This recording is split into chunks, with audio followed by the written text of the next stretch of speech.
मैंने तुमसे कहा ना मुझे कुछ नहीं सुनना। अगली बार मुझे फोन किया तो पुलिस कंप्लेन कर दूंगी। इसे तुम धमकी ही समझना। मैडम, शिखर साहब ने आपको बुलाया है, कुछ जरूरी बात करनी उन्हें। शिखर साहब से कह दो कि मैं घर के लिए निकल गई हूँ। मैडम, आप जानती हैं मैं साहब से कभी झूठ नहीं बोलता।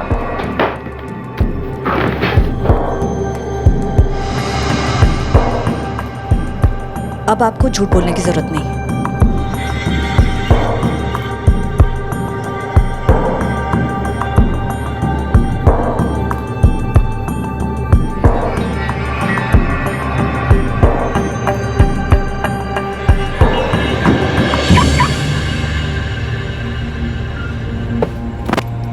मैम, आज तो आप बुलाना ही भूल गई। वो तो अच्छा हुआ मैंने आपको जाते हुए देख लिया।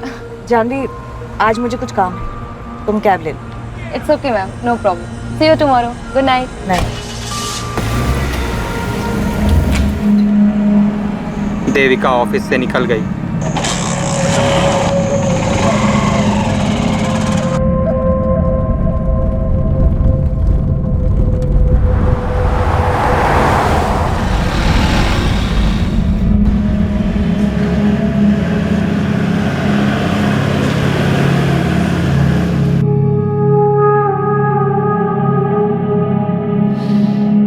हाँ, वाह क्या खुशबू है देविका। कैसी लगी डिश?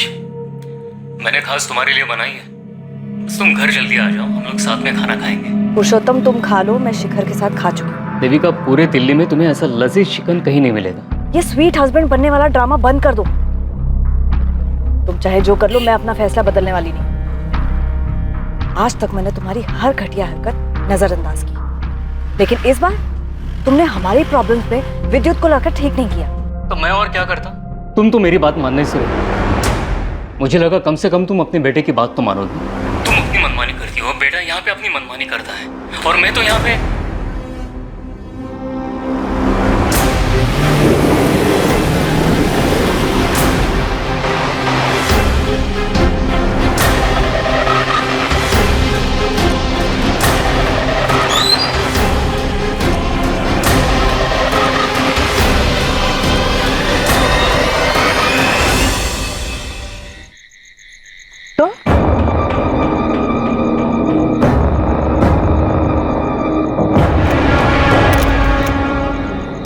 हाँ, ठीक से बताओ। मैडम, हम लोग यहाँ से गुजर रहे थे, देखा तो बीच सड़क पे गाड़ी खड़ी थी। पास आकर देखा तो यहाँ पर लाश पड़ी थी। मैडम, लाश देखकर हम लोग डर गए और सीधा आपको कॉल किया। मैडम, हमने तो अपना फर्ज निभा दिया, क्या हम जा सकते हैं? बाबू, छोटू, तुम लोग नहीं जा सकते। शायद साहब को तुमसे बात करनी होगी।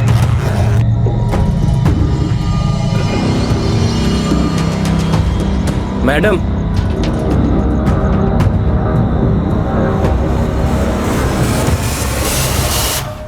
और रिंग गायब है। कपड़ों से और उंगली से लग रहा है कि किसी अच्छे घर की, पर बॉडी पर एक भी ज्वेलरी नहीं। ज्वेलरी उतारी गई। पर्स मिला है लेकिन कैश भी गायब है। लेकिन आईडी कार्ड मिला है, विक्टिम का नाम देविका शर्मा है, और बिजनेस कार्ड भी मिला है। शिखर कंस्ट्रक्शन पे मैनेजर थी। मोबाइल मिसिंग है, तो चोरी का मामला लग रहा है। शिखर कंस्ट्रक्शन में फोन करके इनके घर वालों को इन्फॉर्म कर दो। ये वीरान जगह बहुत सोच समझ के चुनी गई। लुटेरा पहले से घात लगाए बैठा हो। तो लाश गाड़ी से इतनी दूर, हो सकता है ये बाहर निकलकर 4-5 कदम आगे आई हो। लुटेरे ने किसी बहाने से देविका की गाड़ी को रोका हो। जैसे ही देविका कार से उतरकर बाहर आई हो, लुटेरे ने अटैक किया हो। गहने छीनने की कोशिश की हो। इसी छीना झपटी में लुटेरे ने गुस्से में चाकू चला। बॉडी से सारे गहने उतारे गए, पर्स से पैसे निकाले गए और मोबाइल में से। लेकिन गाड़ी में लैपटॉप है सर, लुटेरे लैपटॉप क्यों छोड़ेंगे? लैपटॉप की कीमत तो मोबाइल से ज्यादा मिलती।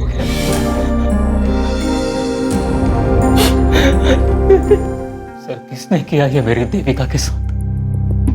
देखिए, फिलहाल तो ये लग रहा है कि लूट के इरादे से ही देविका जी की गाड़ी को रोका गया होगा और शायद छीना झपटी में लुटेरों ने चाकू चला दिया।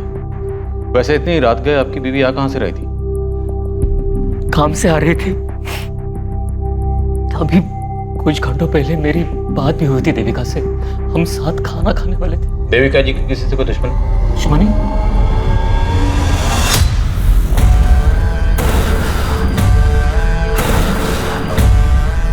शिखर सर, देविका नहीं रही,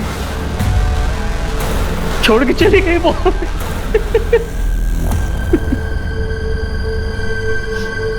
मैं शिखर बवेजा, मुझे देविका को देखना है। सर आइए आप, मैं ले चलता हूँ।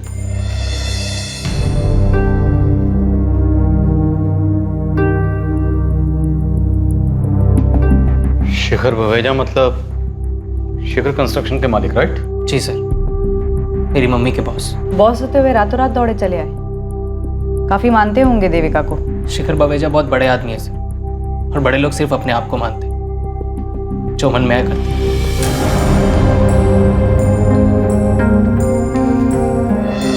इतनी बेरहमी से मारा है देविका को।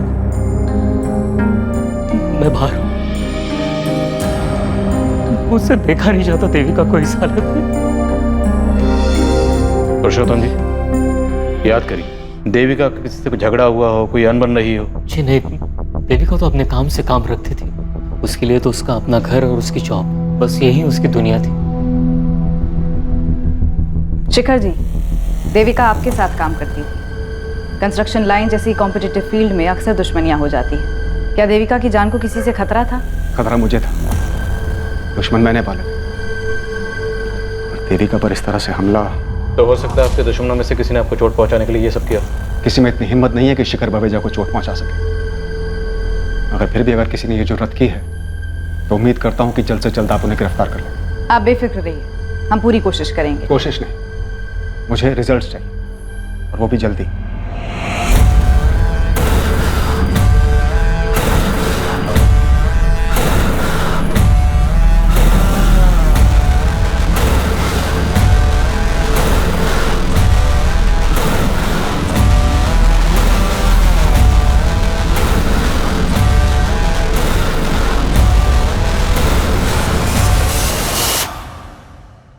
भाटिया, बात हम तक तो नहीं आएगी ना?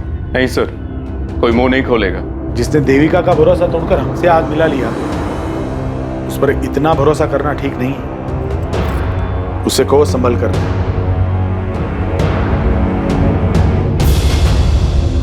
अविनाश, ये न्यूज़ देखी तुमने?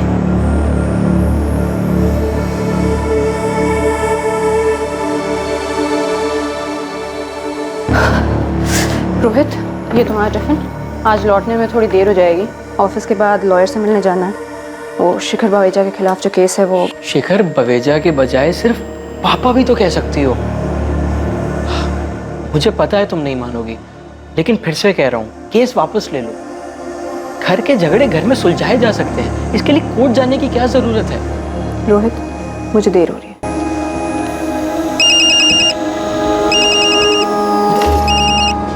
हेलो, सिद्धांत चाचा। प्रगति बेटा, अब तुम्हारी माँ अपने घर जा सकती है, कि रास्ते कांटा हट चुका है। मतलब? देविका नहीं रही। ये क्या बोल रहे हैं आप? अब बुरे का अंजाम आखिरकार बुरा ही होता है। बहुत भयानक मौत मरी देविका। अच्छा, जाके सावित्री भाभी से बात करो कि उनकी प्रार्थना सफल हो गई। माँ से?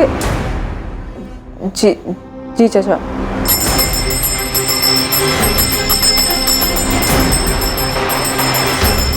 सावित्री दीदी, तो देविका नहीं रही।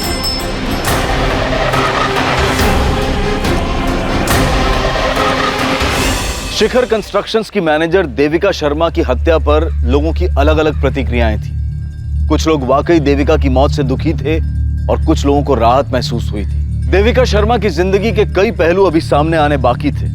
उसके निजी और व्यावसायिक रिश्ते, उन रिश्तों के समीकरण, उनकी पेचीदगियां, इन सब से गुजरने के बाद ही इस बात का जवाब मिलने वाला था कि आखिर देविका शर्मा को किसने और क्यों मारा। इसलिए आपको कोई रेजिस्टेंस मार्क नहीं मिली? जी, वार काफी ब्रूटल था। चाकू को पेट में घुसा के घुमाया गया था। किसी पेशेवर का काम नहीं। मुमकिन है सुपारी दी गई होगी और हमलावर का इरादा जान से मारने का ही रहा होगा। क्यों, अगर चोरी का इरादा होता तो लैपटॉप क्यों छोड़ते? जो गहने लूटे गए वो काफी कीमती थे। देविका के पति पुरुषोत्तम ने बताया कि गहने 1-1.5 लाख के थे। और कैश कितना था? कैश तो 2-3 हजार से ज्यादा नहीं रखती थी, लेकिन मोबाइल 80 हजार का था।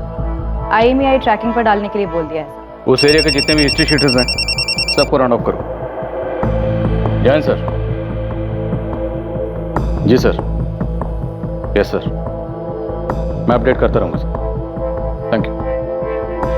कमिश्नर साहब, ये शेखर बवेजा हम पर प्रेशर डलवाना चाह रहा है। सर, देविका के पति पुरुषोत्तम से ज्यादा तो इसका बॉस शिखर बावेजा उछल रहा है। विद्युत बेटा जल्दी करो, तुम्हें कॉलेज छोड़ के मुझे मीटिंग के लिए पहुंचना है। शिखर अंकल वेट कर रहे होंगे मेरा। चाबी कहाँ रख दी मैंने? मम्मी, चाबी। आप भी ना दिन पे दिन भुलक्कड़ होती है। वैसे मेरे पास एक आइडिया है। क्या? आप ना मुझे एक बाइक दिला दो, फिर ना मेरी वजह से आपको देर होगी और ना शेखर अंकल को आपकी वजह से। अच्छा बहाना है बाइक लेने का। चलो जल्दी। मम्मी तुम बेकार में ही डर रही हो। मैं तो कभी 60 की स्पीड भी क्रॉस नहीं करता और सारे ट्रैफिक रूल्स भी फॉलो करता हूँ। और ये मत सोचना किसी लड़की को इंप्रेस करने के लिए बाइक मांग रहा हूँ। अच्छा तो फिर बाइक लेने का फायदा ही क्या? ये मेरी बाइक की चाबी तुम्हारा advance birthday gift. Yes, you are the best mummy, my super mom. Vidyut बेटा, कुछ खा ले। मुझे नहीं खाना, आप खा लो। तुम नहीं खाओगे तो मैं कैसे खा पाऊंगा? हाँ? अच्छा बेटा सुन, शिखर सर से मेरी बात हुई। क्या? आप सबसे पहले तो ये शिखर सर बोलना बंद करो। वो मम्मी के बॉस थे, आपके बॉस नहीं। और क्या जरूरत थी आपको उनसे बात करने की? उनकी मनमानी की वजह से ही तो ये सब बिगड़ा था। बेटा बड़े लोग मनमानी करते हैं क्योंकि उनकी मनमानी चलती है। और तू पुरानी बातें भूल जा। शिखर सर ने कहा है तू चाहे तो वहां फिर से काम शुरू कर सकता है। आपको जरा भी शर्म नहीं आती क्या पापा? आपके अंदर थोड़ा भी सेल्फ रिस्पेक्ट है भी या नहीं? विद्युत बेटा कुछ खा तो ले। ठीक है कमिश्नर साहब, आई होप आपके ऑफिसर्स आपके किए हुए प्रॉमिस को निभाएंगे। Thank you sir. मैं आप सभी से सिर्फ एक बात कहना चाहता हूं, देविका अब नहीं है, लेकिन ये कंपनी है और ये कंपनी जितनी मुझे अजीज है उतनी ही देविका को भी थी। शिखर कंस्ट्रक्शंस का नाम हमेशा शिखर पर ही रहना चाहिए। यही देविका को हमारी श्रद्धांजलि होगी। जानवी, देविका की जितनी भी फाइल्स हैं मेरे केबिन में लेकर आओ। जी सर।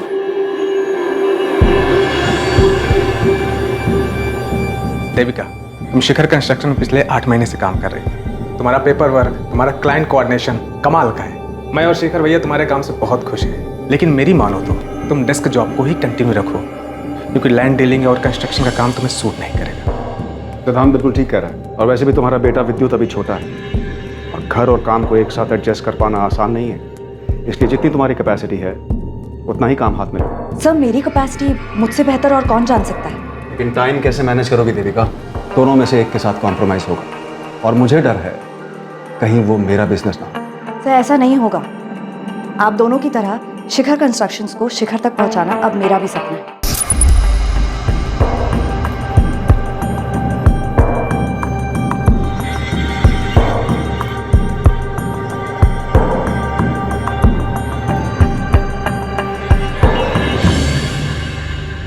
सर देखते ही देखते देविका शर्मा 10 साल के अंदर ही शिखर कंस्ट्रक्शन की सेकंड बॉस बन गई थी।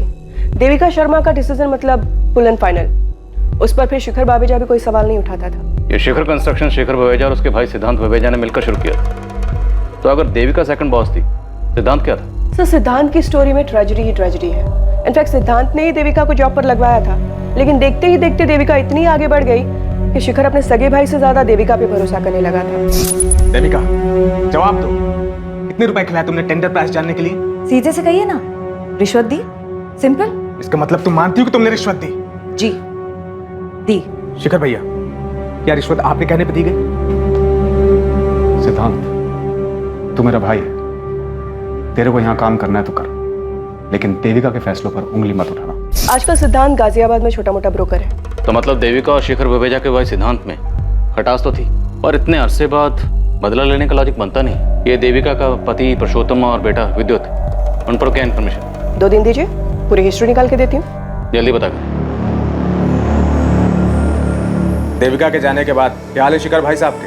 पुलिस तो आएगी, लेकिन तुम्हें घबराने की जरूरत नहीं, मैं सब संभाल लूंगा। ऐसे नहीं चलेगा, मुझे पुलिस को सब कुछ बताना होगा। अविनाश, बेहतर यही होगा कि पहले तुम शिखर सर से बात करो। शिखर सर मेरी बात नहीं सुने। अपना भाई, अपनी बीवी, अपनी बेटी, उनकी नहीं सुनी, मेरी क्या होगा? तो और क्या रास्ता है?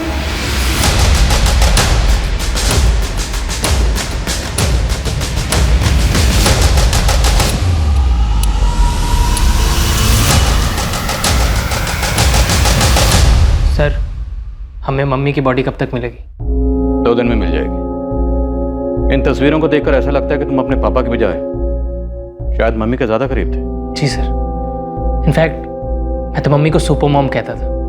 घर, ऑफिस, मेरी पढ़ाई सब अकेले ही मैनेज कर लेती थी। और देविका को नौकरी भी अच्छी मिल गई थी। शिखर सर बड़े अच्छे इंसान हैं। जब विद्युत छोटा था और कभी बीमार पड़ जाता था तो वो फौरन ही देविका को छुट्टी दे देते ताकि वो विद्युत का ख्याल रख सके। आप भी तो ख्याल रख सकते थे ना पापा। सर, ये देविका की फोटो, यही ज्वेलरीज वो रेगुलर पहनती थी। उस रात भी देविका ने यही नेकलेस और ईयररिंग्स पहने थे। रिंग की फोटो नहीं है? देविका के हाथ से रिंग भी तो गायब थी। वो रिंग देविका को 1 महीने पहले ही शिखर सर ने गिफ्ट दी थी। काफी महंगी थी। काफी दिलदार बॉस लगते हैं शेखर बवेजा जी। विद्युत का इस साल ग्रेजुएशन हो गया तो उन्होंने ट्रेनिंग के लिए उसे फौरन अपनी कंपनी में जॉब दे दी थी, लेकिन इसने पिछले महीने छोड़ दिया। छोड़ क्यों दे? बस सर, मेरा मन नहीं लगा। हमारी मम्मी 10 साल से वहाँ काम कर रही थी। वो इतने दिलदार किस्म के बॉस हैं। हमारी मम्मी को महंगे महंगे तोहफे देते थे। कोई एहसान नहीं करते थे। इनफैक्ट मेरी माँ ने उनके ऊपर एहसान किया था। अपनी जान दाव पे लगाकर उनकी जिंदगी बचाई थी। मनोहर, कहाँ हो तुम? पार्किंग से गाड़ी लाने में इतना टाइम लगता है? गेट इट फास्ट, हम वेट कर रहे हैं। शिखर बवेजा उस दिन शिखर से भी ऊपर चले जाते और अपनी मनमानी करने के लिए जिंदा ना रहते अगर मेरी माँ ना होती। तुम बार बार एक लफ्ज का इस्तेमाल कर रहे हो, मनमानी। ऐसी क्या मनमानी की थी शिखर बवेजा ने? बिजनेस के नाम पर, पैसे के दम पर किसी का भी प्लॉट अपने नाम करवा लेना, अपनी बेटी से सिर्फ इसलिए रिश्ता तोड़ देना क्योंकि उसने अपने पसंद के लड़के से शादी कर ली, अपने सगे भाई को बिजनेस से बाहर निकाल देना, अपनी पत्नी और बेटे को घर से निकाल देना। ये सब मनमानी नहीं है तो और क्या है सर? विद्युत बेटा, ये शिखर सर का पर्सनल मामला है।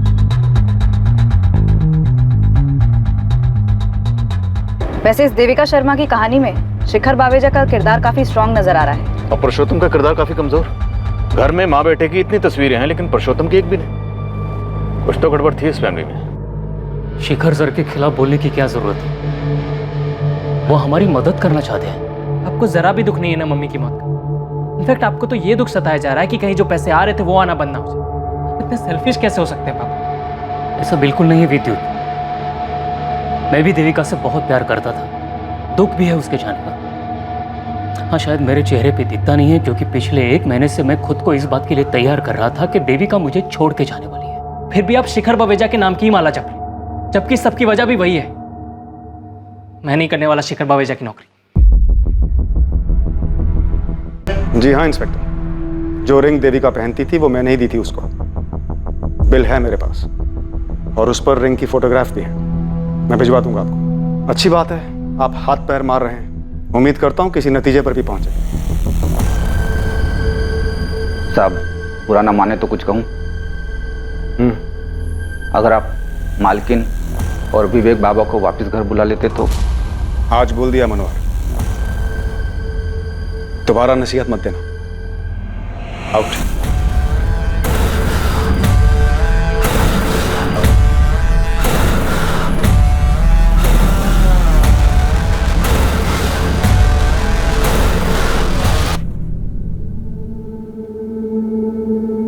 शिखर, अब तो बता दो कि सरप्राइज क्या है। लाल बाग वाली जमीन हमें मिल गई है। ओह माय गॉड, मेरी चंदानी को तो अटैक आ जाएगा। देविका, आज बिजनेस की बात। चीयर्स। चीयर्स। तुम्हारी तबीयत तो ठीक है ना? Good music, good mood. Please बता दो, बात क्या है? खोलो इसे।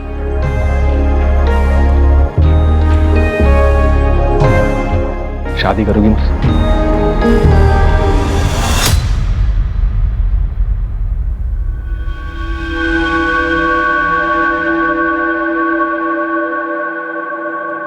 बीस 20,000 मिलेंगे इसके। क्या?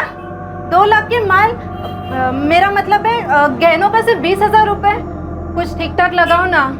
वो क्या है ना, मेरी माँ बीमार है इसलिए बेच रही हूँ। 20 ही मिलेगा। मेरे को भी नहीं बेचना है यहाँ पर। पत्थर के दाम पे हीरा खरीदने निकला है कंजूस।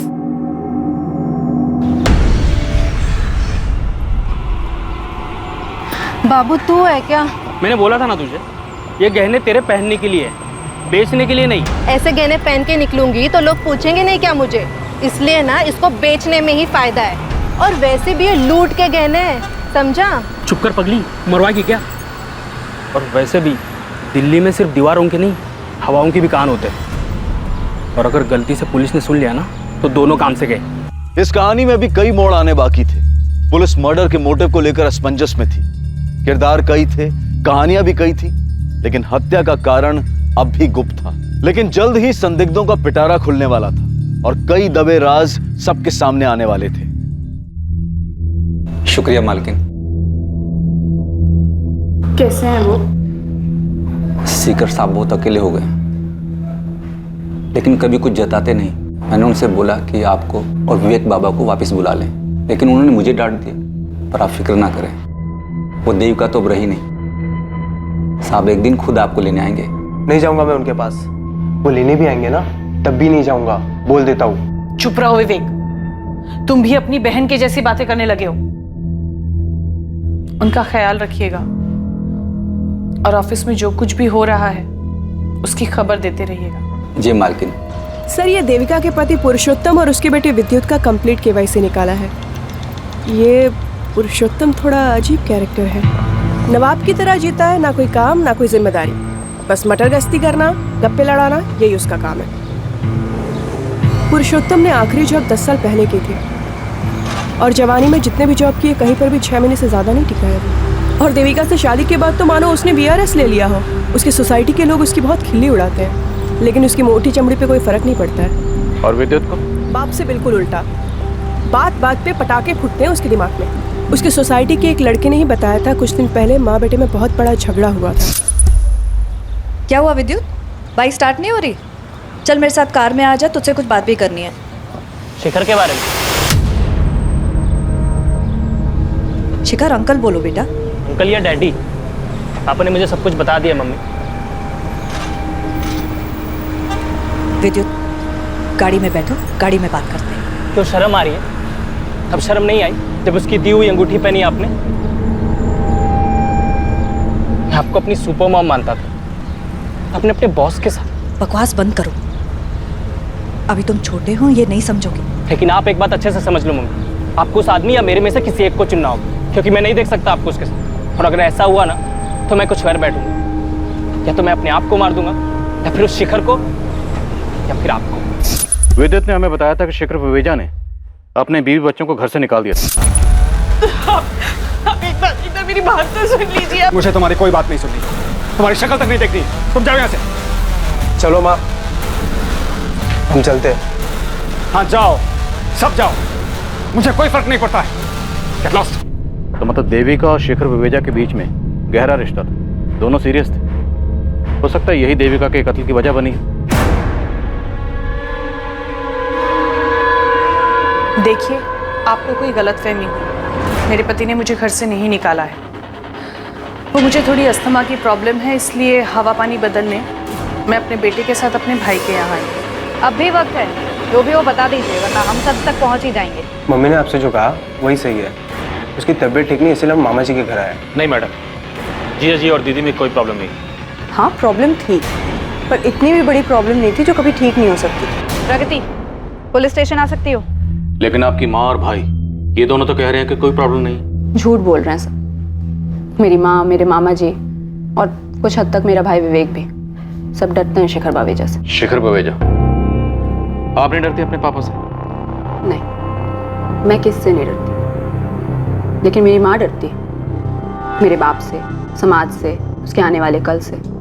तभी तो ये बात कबूल नहीं कर पा रही कि मेरे बाप ने उसको धक्के मार के उसके घर से बाहर निकाल दिया। लेकिन देविका तो अब कभी लौट नहीं पाएगी, और देखा जाए तो देविका की मौत से तुम्हें और तुम्हारी माँ को सबसे ज्यादा फायदा हुआ है। तुम्हारी माँ वापस अपने घर जा सकती है। मेरी माँ इस बात का इंतजार कर रही है कि कब शिखर बावेजा खुद उसको उस घर में वापस ले जाने आएंगे, लेकिन मुझे पता है कि वो ऐसा कुछ नहीं करने वाले। और मेरी माँ तो खुद कुछ करना नहीं चाहती। और जहाँ तक रही मेरी बात, मुझे सिर्फ उस पुश्तैनी घर से लेना देना है। जहाँ से उसने मेरी माँ को धक्के मार के निकाल दिया उस देविका की वजह से, जिस पे मेरी माँ का हक है। इसलिए मैंने केस भी किया है। इसके अलावा मुझे शिखर बावेजा से कोई मतलब नहीं। तो आप अपनी और अपने परिवार की परेशानियों के लिए किसे जिम्मेदार मानती हैं? अपने पापा शिखर बावेजा को या देविका शर्मा को? अपनी माँ को। ये मेरी एम्प्लॉय है जानवी। उस रात के बारे में आपको कुछ बताना चाहती है? मैम, देविका मैम अक्सर मुझे अपनी कार में लिफ्ट दिया करती थी, लेकिन उस रात अचानक से उन्होंने मुझे कैब लेने के लिए कहा। जानवी, आज मुझे कुछ काम है, तुम कैब ले लो। It's okay ma'am, no problem. और जब वो अपनी कार लेकर बाहर निकली तब मैं वहीं पर खड़ी थी और मैंने देखा कि जैसे ही वो अपनी कार लेकर निकली, उनकी कार के पीछे पीछे एक बाइक भी गई जो अविनाश की थी। कौन है अविनाश? अविनाश हमारी कंपनी में एक एम्प्लॉय था। कुछ दिनों पहले नौकरी से निकाला था उसे देविका ने। कंपनी के साथ फ्रॉड किया था उसने। अविनाश, ये दूसरा टेंडर है जो मीरचंदानी बिल्डर्स ने हमसे कम दाम पर भरा है। ये इत्तेफाक नहीं हो सकता। मैम, मैं आपका गुस्सा समझ सकता हूँ, लेकिन आप मुझ पे क्यों शक कर रही हैं? तो फिर डरने की क्या बात है? तुम अपना पासवर्ड बताओ, तुम्हारा ईमेल आईडी चेक करेंगे जैसे दूसरे एम्प्लॉइज का किया है। Avinash@123।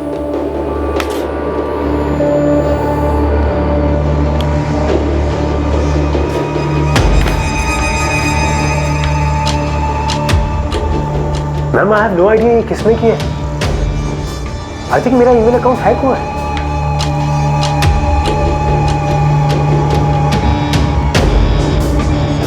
इससे पहले कि मेरा हाथ उठ जाए, आउट ऑफ हियर।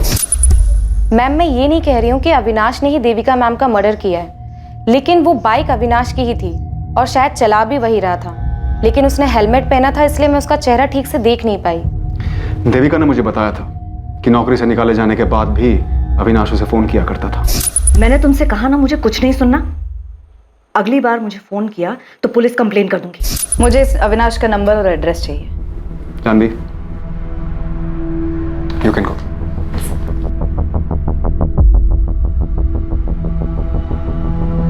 शिखर जी, हमने सुना है आपके भाई सिद्धांत ने देविका की वजह से आपका बिजनेस छोड़ा। गलत सुना है। सिद्धांत के जाने की वजह वो खुद था। और वैसे भी ये बात अब पुरानी हो चुकी है। एंड आई डोंट थिंक सिद्धांत ऐसा कुछ कर सकता है। फिर भी अगर आपको उसका नंबर चाहिए तो जानवी के पास मिल सकता है। इसका मतलब है आप अपने भाई से टच में नहीं हैं? मैं पीछे मुड़कर नहीं देखता हूं। और आपको भी मेरी यही राय है कि सिद्धांत के पीछे पड़ने की बजाय आप मीरचंदानी बिल्डर्स के मालिक नीरज मीरचंदानी को कुरे दिए। वो आपके बिजनेस कॉम्पिटिटर हैं? जी, सालों पहले मुझ पर एक हमला हुआ था, उसी ने करवाया, जिसमें देविका ने आपकी जान बचाई थी। जी। मीरचंदानी बहुत बड़ा पैंतरेबाज है। उम्र हो चली है मगर दिमाग अब भी दौड़ता है, वो भी उल्टे कामों में। एक आखिरी सवाल, आपके और देविका शर्मा के संबंध? इस बारे में कोई सवाल। आप अविनाश और मीरचंदानी के पीछे लगे। देविका अब नहीं है, उसकी निजी जिंदगी से दूर है। आपकी पत्नी आपके बेटे के साथ अपने भाई के यहाँ रहती है। हमने सुना है कि आपने खुद उन्हें घर से बाहर निकाला ताकि आप देविका शर्मा से शादी कर सकें। आप जा सकते हैं। पुलिस अभी अभी यहाँ से गई है। जैसा आपने कहा था मैंने अविनाश के बारे में बिल्कुल वैसा कहा है। हाँ, शिखर सर के भाई सिद्धांत का नंबर लेकर गए हैं मुझसे, शायद कोई पूछताछ करनी हो। 6 अगस्त, जिस रात देविका शर्मा का कत्ल हुआ, तुमने इसे फोन किया था अविनाश? जी, मैंने फ़ोन किया था देविका मैम को। मैं तब उनके ऑफिस के बाहर ही खड़ा था, लेकिन उन्होंने गुस्से में आकर मेरा फ़ोन काट दिया। मैंने तुमसे कहा ना मुझे कुछ नहीं सुनना। तुम्हारे फोन लोकेशंस और कॉल रिकॉर्ड्स हैं हमारे पास। जिस रात देविका शर्मा का कत्ल हुआ, तुमने ऑफिस से देविका शर्मा का पीछा करना शुरू किया और जैसे ही उसकी गाड़ी एक सुनसान रास्ते पर पहुंची, तुमने उसकी गाड़ी को वहां पर रोका।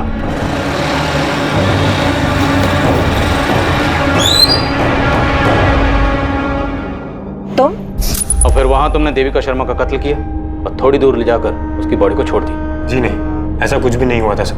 मैं सिर्फ देविका मैम को मिलकर उनको कुछ दिखाना चाहता था, लेकिन वो मेरी बात सुनने के लिए राजी ही नहीं थी, इसीलिए मुझे यह रास्ता अपनाना पड़ा। ऐसी क्या बात थी?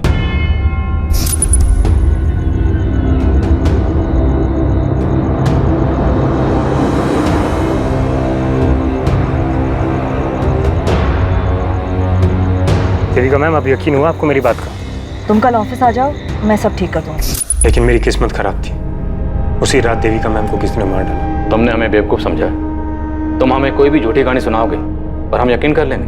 मैं झूठ नहीं बोल रहा हूँ सर, आप मेरा फोन चेक कर लीजिए, उसमें वो वीडियो भी है जो मैंने देविका मैम को दिखाई थी, फॉरवर्ड भी की थी। सिद्धांत, प्रगति, तुम दोनों एक ही बात के पीछे क्यों पड़े हो? जब तक तुम्हारे पापा खुद मुझे नहीं बुलाते मैं नहीं जाऊंगी। और ये बात आप अपनी सेल्फ रिस्पेक्ट बचाने के लिए कह रही हैं या इस डर से कि आपके सडनली लौट जाने से शिखर बावेजा नाराज हो जाए? प्रगति, कितनी बदतमीज हो गई हो तुम। देखा चाचा जी, बात कैसे घुमा दी। भाभी, आप बेकार का डर रही, हम सब हैं ना आपके साथ। देविका जा चुकी है माँ, कभी कोई कदम तो खुद से उठाया करो। हेलो, जी हाँ मैं बोल रहा हूँ। ठीक, मैं आ रहा हूँ। किसका फोन था चाचा जी? पुलिस ने बुलाया। सर, अविनाश के कॉल रिकॉर्ड और बैकग्राउंड चेक किए, बिल्कुल क्लीन है। शिखर कंस्ट्रक्शन से फोन आया था, जानवी बिना बताए ऑफिस से चली गई और फोन भी बंद है। मतलब अविनाश की बात सही निकली? जानवी का फोन ट्रैकिंग पे डाल दिया है। शिखर बावेजा के भाई सिद्धांत बावेजा, उसको भी यहाँ बुला लिया है। ये जानवी बड़ी चालाक निकली। बड़ी चालाकी से इसने देविका का विश्वास जीता और फिर देविका को अविनाश के खिलाफ भड़काया। हमारे सामने भी अविनाश का नाम यही लेकर आई थी। हो सकता है ये शिखर बावेजा को बेवकूफ बना रही, और ये सब इसने किया मीर चंदानी के कहने पर। तुम मीर चंदानी से मिलो, मैं शिखर बावेजा के भाई सिद्धांत से बात करता हूँ।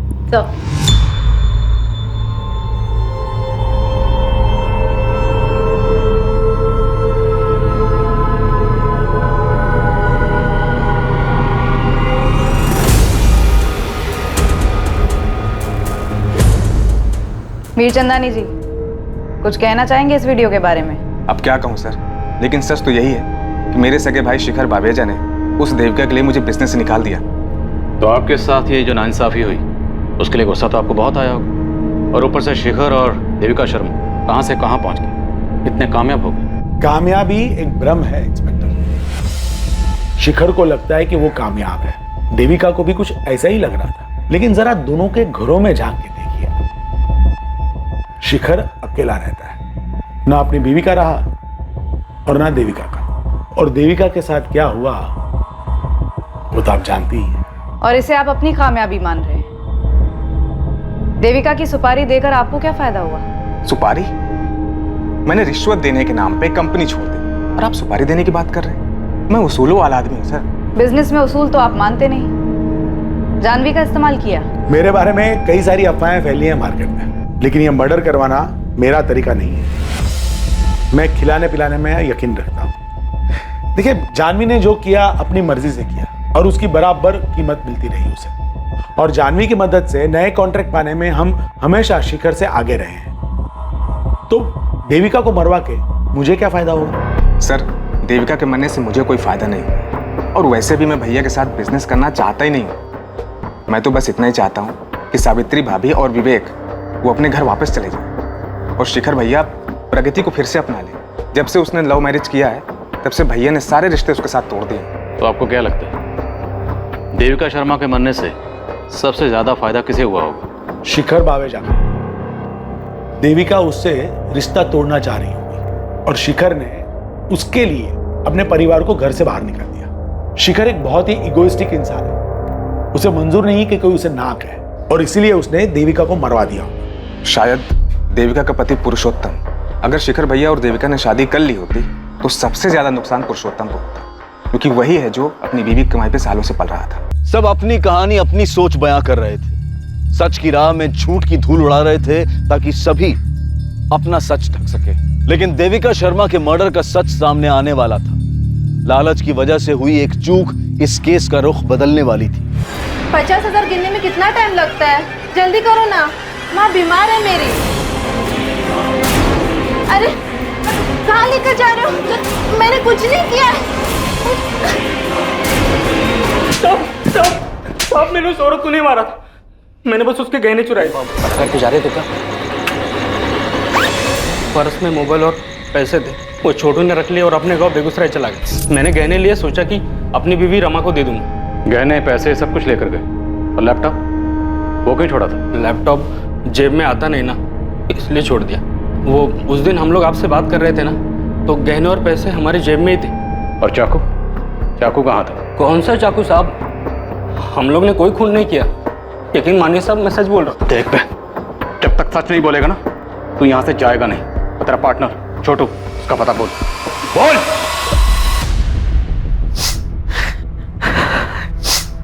तुम बार बार यहाँ क्यों आते हो? और कहाँ जो शिखर शर्म है।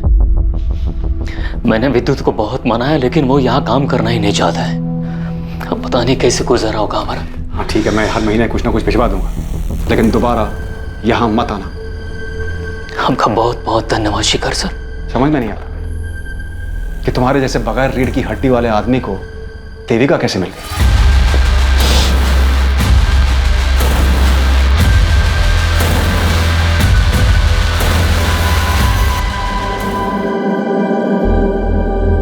ये रिंग कब ली? शिखर ने दी। प्रपोज किया है, शादी करना चाहता है। तुमने क्या कहा? अभी कुछ जवाब नहीं दिया, सोच रही हूँ हाँ कह दूँ। वो विद्युत को अपनाने के लिए तैयार है। और मेरा क्या होगा?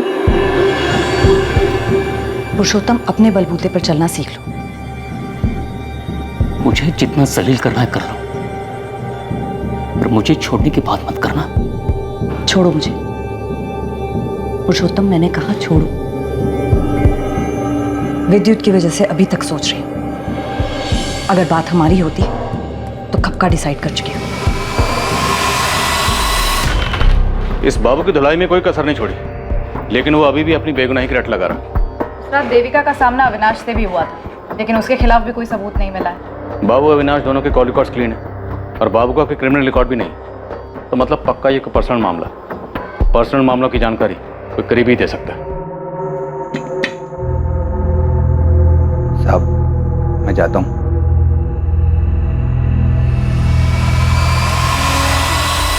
तुम फिक्र मत करो, मैं विद्युत से बात करूँ, मान जाएगा। वो कह चुका है कि अगर मैंने तुमसे शादी की तो वो कुछ कर बैठेगा। नादान है विद्युत, ऐसा कुछ नहीं करेगा। मेरी कुछ समझ नहीं आ रहा है, लेकिन एक बात तो तय है, मैं विद्युत को हर्ट नहीं कर सकती। ये सारा किया धरा पुरुषोत्तम का है। मैंने सोचा था सही वक्त पर विद्युत को सब कुछ बता दूं, लेकिन उस मतलबी ने भाड़ में गया पुरुषोत्तम। अगर वो मतलबी है तो तुम भी तो मतलबी हो। मैंने एक एक करके अपने भाई, अपनी बीवी, अपने बच्चों को खुद से दूर कर दिया, सिर्फ तुम्हारे लिए। और तुम सिर्फ अपने बेटे के बारे में सोच रही हो, मेरे बारे में कुछ नहीं। तुम इस तरह अपनी मनमानी नहीं कर सकती, मुझे नहीं छोड़ सकती। मैंने अभी कोई फैसला नहीं लिया था, लेकिन तुम्हारी ये हरकत देखकर मन कर रहा है कि तुम्हारे साथ सारे के सारे रिश्ते अभी तो। मैं सावित्री नहीं जो तुम्हारी सारी बदतमीजियां सह लूंगी।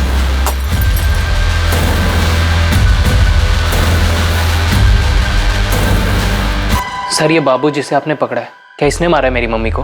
मुमकिन है, पर हमारे पास कोई सबूत नहीं है। विद्युत, एक बात बताओ, जब तुम्हें यह पता चला होगा कि तुम्हारी मम्मी शिखर बवेजा से शादी करने वाली है, उस वक्त तुम्हें बहुत बुरा लगा होगा, गुस्सा भी बहुत आया होगा। जी सर, गुस्सा तो मुझे बहुत आया था, पर मुझे पूरा यकीन था कि मेरी मम्मी मुझे छोड़कर कभी नहीं जाएगी। सर, मुझे तो लगता है ये शिखर बवेजा ने ही मेरी मम्मी को मरवा दिया, क्योंकि मम्मी ने उसे मेरी वजह से मना कर दिया होगा। पर यह भी तो हो सकता है कि तुम्हारे पापा पुरुषोत्तम ने तुम्हारी मम्मी को मरवाया, क्योंकि अगर तुम्हारी मम्मी शादी करके शिखर बवेजा के पास चली जाती, तुम्हारे पापा पुरुषोत्तम, उनकी सारी ऐशो आराम खत्म हो जाती।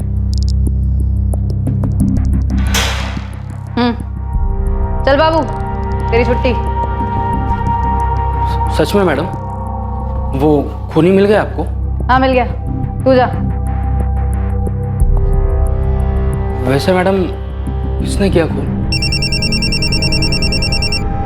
हेलो जी सर, ठीक है मैं अभी आता हूँ। लेकिन खून किया किसने? जी जी, पापा भी यहीं हैं, उनको भी लेके आता। ये सब क्या है इंस्पेक्टर? आपने मेरा टाइम वेस्ट करने के लिए मुझे यहाँ पर? सर, मेरी मम्मी को किसने मारा है?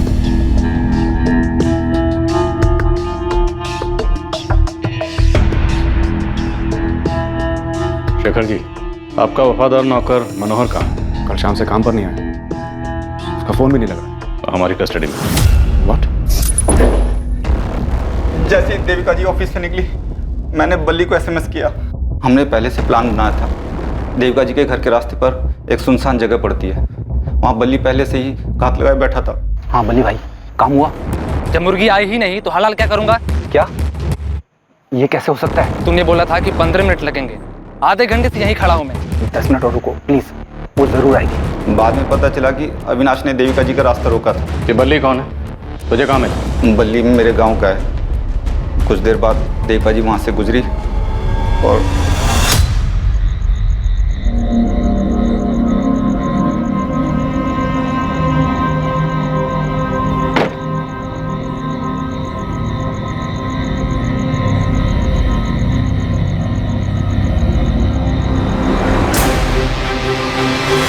किसके कहने पर किया ये सब? मालकिन को उनका घर मिल जाए इसलिए कि हमने ये। सावित्री के कहने पर? नहीं साहब। तो किसके कहने पर? प्रगति, तुम्हें लगता था कि देविका के चले जाने से तुम्हारी माँ को उनका घर, उनका पति वापस मिल जाएगा, इसलिए सब किया? हाँ, और ऐसा हो भी जाता अगर आप लोग बीच में ना आते थे। आप लोगों से कोई शिकायत नहीं है मुझे। आप लोग तो अपनी ड्यूटी कर रहे थे, कोई मनमानी नहीं। जैसे शिखर बावेजा ने की मुझ पे, मेरी माँ और मेरे भाई पे। जब मैंने अपने पसंद के लड़के से शादी करनी चाहिए तो उसने मुझसे सारे रिश्ते तोड़ दिए। लेकिन जब देविका से रिश्ता जोड़ना था तो मेरे भाई और मेरी माँ को घर से निकाल दिया। मुझसे बर्दाश्त नहीं। और तुमने मनोहर के जरिए देविका को मरवाने की सुपारी दी। और क्या करती मैं? जिंदगी भर अपनी माँ को रोते हुए उदास देखती। और तुमने मनमानी करने की सोची? चाहे जितना ही मना करूं, पर हूं तो शिखर बावेजा की बेटी ही ना। शायद मनमानी खून में दौड़ती है। शेखर बवेजा ने तुम्हारे साथ, तुम्हारे भाई के साथ, तुम्हारी माँ के साथ ज्यादती की, पर देविका का कत्ल करके तुम कातिल बन गई। अपनी तो जिंदगी बर्बाद की ही की, साथ में मनोहर की जिंदगी भी बर्बाद कर दी। एक बार मुझसे तो कहा होता हम मिलके तुम्हारे माँ और भाई को संभाल ले। गलती मेरी है, मैंने ही इसकी बात नहीं मानी।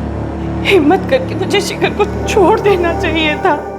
शायद अपने दुख के आगे मैं ये समझ ही नहीं पाई कि मेरे दुख का मेरे बच्चों पे क्या असर पड़ रहा है। मुझे माफ कर दे प्रगति।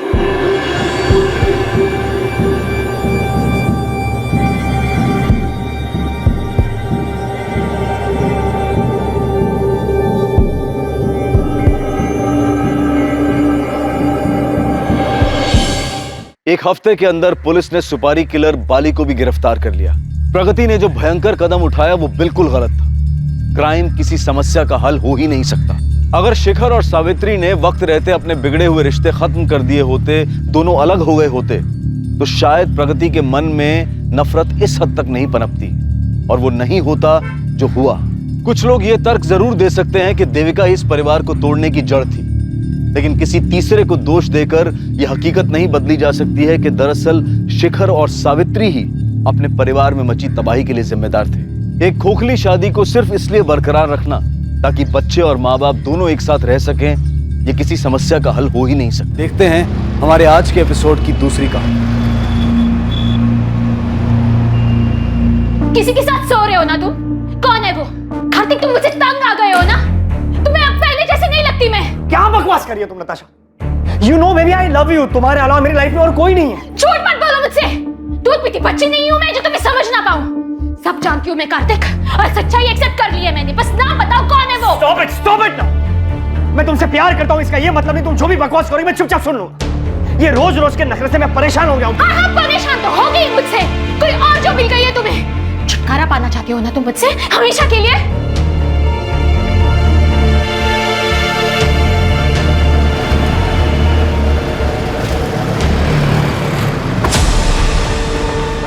अरे कार्तिक सुन।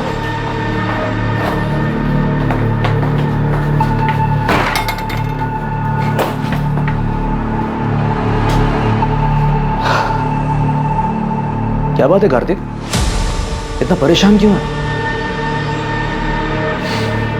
नताशा, वो औरत मेरी जान लेकर रही, उसके सवाल कभी खत्म ही नहीं होता।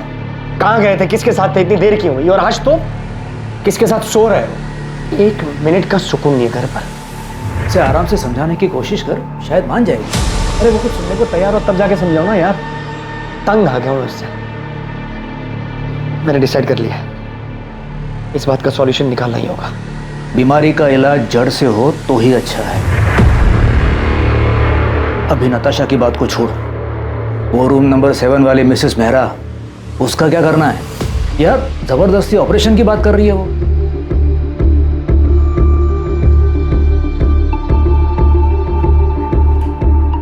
क्या हुआ? आप बहुत डिस्टर्ब लग रहे हैं। इसमें कौन सी नई बात है? फिर से झगड़ा हुआ क्या? हाँ, मेरी जिंदगी में एक ही तो परेशानी है। उसे हम पर शक है क्या? कार्तिक की बात अगर सच निकली तो क्या सच में उसका अफेयर नहीं हुआ था? मैं अपने पति को अच्छी तरह से जानती हूँ। मुझसे उब गया है, छुटकारा पाना चाहता है वो मुझसे, पर मैं ऐसा कभी होने नहीं दूंगी।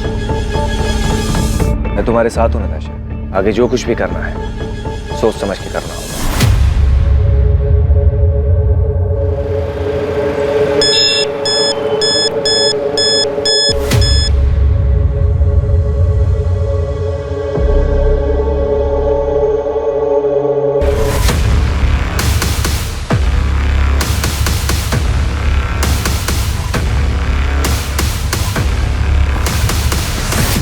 ये रहा तुम्हारी चीटिंग का सबूत। अब क्या कहना है तुम्हें? ये तुम्हें कहां से मिला? झूठ है ये। अब तो झूठ बोलना बंद करो कार्तिक। यकीन करो मेरा नताशा, ये नकली तस्वीरें हैं, मॉर्फ की हुई तस्वीरें हैं। किसी ने तुम्हें बहकाने के लिए भेजी है, ट्रस्ट मी। तुम मुझे बेवकूफ बना रहे थे कार्तिक। अब तुम देखना तुम कैसे बर्बाद करती हो। अब धमकी दे रहे हो तुम मुझे? तुम्हें जो समझना है तुम समझ लो। तुम भी सुन लो, मैं ऐसा होने नहीं दूंगा।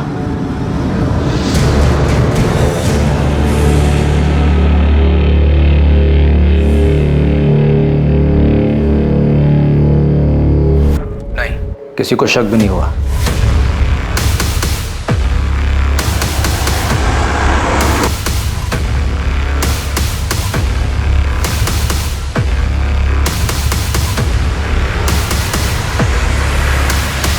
इंसान फितरत से ही पेचीदा होता है और इसकी जटिलता तब और बढ़ जाती है जब वो किसी रिश्ते में हो।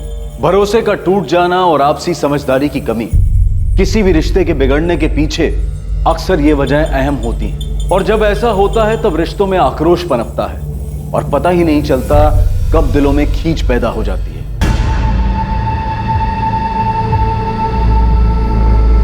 सर, विक्टिम को स्टैप किया गया, गला दबाने के निशान भी साफ दिखाई दे रहे हैं और चेहरा भी बिगाड़ दिया गया ताकि विक्टिम की पहचान को छुपाया जा सके। बॉडी पर और कोई भी जेवर नहीं सिवाय इस ब्रेसलेट। इसका लॉक खुलना बहुत मुश्किल है। मुझे लगता है कातिल जल्दबाजी में इसे छोड़कर भाग गया। इस मर्डर का मकसद तो लूटपाट ही दिखाई दे रहा है। ये देखिए सर, बॉडी को पोस्टमार्टम के लिए भेज दो और मर्डर केस फाइल कर दो। सर, मैं पास की सोसाइटी में रहता हूँ। मैं बालकनी पे खड़ा था, मैंने देखा कि एक वाइट कलर की वोजन 800 कार जो है झाड़ियों के पास रुकी। उसमें से 2 आदमी उतरे और दोनों ने मिलकर एक बंडल को जो है नीचे फेंका। कौन थे वो दोनों? पहले कभी देखा उनको? रात बहुत थी, ऐसे भी ये जगह मेरी बालकनी से बहुत दूर है, मैं देख नहीं पाया। और कुछ देखा था? कार का नंबर या और कुछ? उनकी कार के पीछे राइट साइड के कॉर्नर में कुछ था। डिजाइन तो समझ नहीं आया, लेकिन कुछ रेडियम सा चमक रहा था, स्टिकर या समथिंग। कुछ और याद आ जाए तो हमें बता देना। चाहिए? जी सर। प्रधान, सबसे पहले हमें विक्टिम की आइडेंटिटी का पता लगाना है। सभी पुलिस स्टेशन में मिसिंग कंप्लेंट चेक करो। विक्टिम की डिटेल्स, कपड़े और वो ब्रेसलेट न्यूज़पेपर और सोशल मीडिया पे डाल दो। वोजोन 800 कार का पता लगाने के लिए भी सब्जियों को काम पे लगा देते हैं। अगर कातिल तक पहुंचना है तो हमारे पास ये सिर्फ व्हाइट कलर की हचबैक कार है।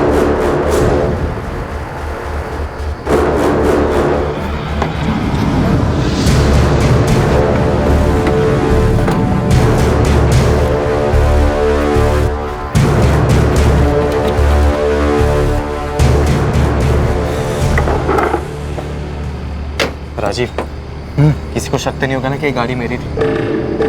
तो टेंशन मत ले। अगर हम शांत रहेंगे ना तो किसी को कुछ नहीं पता चलेगा, समझा? और ये गहने का क्या करना है? तू रख ले, इस काम का इनाम समझ। बस ध्यान रखना, कहीं ना भी बेचने की कोशिश भी मत करना।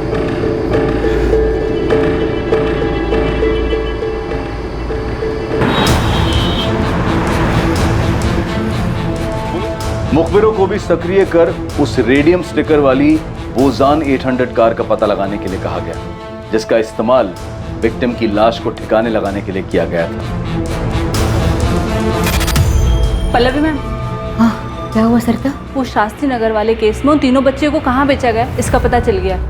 किसी चांद बेगम के कोठे पे हैं वो तीनों, डीबी रोड के रेड लाइट एरिया में। तुम ऐसा करो, अंजलि और पूजा से बात करो, उनसे कोऑर्डिनेट करके उन्हें कहो कि डायरेक्टली स्पॉट पर ही पहुंच जाए। मैं इंस्पेक्टर सिंह से बात करती हूँ, इस बार हमें तुरंत रेड करनी पड़ेगी। Okay ma'am. विक्टिम की एज 28 और 32 साल के बीच की है। टोटल 4 बार उसे स्टैब किया गया है। मर्डर वेपन जैसे कोई तेज धार वाला हथियार जैसे चाकू। स्टैबिंग के साथ साथ विक्टिम का गला भी दबाया गया है। दम घुटने की वजह से विक्टिम की मौत हुई है। कातिल नहीं चाहता था कि विक्टिम किसी भी हालात में जिंदा बचे। बॉडी पर काफी स्ट्रगल मार्क्स है, जैसे विक्टिम ने काफी हाथ पैर मारे होंगे, लेकिन उसे काबू में करने के लिए एक आदमी काफी नहीं होगा। इसलिए ऐसा लग रहा है कि हत्यारे एक से ज्यादा होंगे, but I am not sure. कोई सेक्सुअल असॉल्ट? नहीं, but victim was sexually active. मौत का समय क्या होगा? कल रात 10 और 12 के बीच। और जल्द ही उनका इंतजार खत्म हुआ और ऐसी ये खबर ने उनके दरवाजे पर दस्तक दी। सर मुझे पक्का यकीन है कि ये मेरी पड़ोसी नताशा है, नताशा गिल। मैंने कई बार उसे इन कपड़ों में देखा है। कपड़ों के साथ साथ ये जो गोल्डन ब्रेसलेट आप देख रहे हैं, ऐसा सेम ब्रेसलेट नताशा के पास था। आप श्योर हैं कि ये नताशा का ही है? हाँ सर, मैं पूरी तरीके से श्योर हूँ, क्योंकि उसी का ब्रेसलेट देखकर मैंने खुद के लिए सेम ब्रेसलेट बनवाया था। ये देखिए। Wow Natasha, such a beautiful bracelet. Thank you. मैंने ना स्पेशली डिजाइन चूज करके बनवाया था। क्या मैं सेम डिजाइन का ब्रेसलेट खुद के लिए बनवा दूं? Sure, why not. आपने बताया कि नताशा आपके पड़ोस में रहती है? हाँ सर, इनफैक्ट यहाँ आने से पहले मैंने नताशा के घर जाकर चेक भी किया था।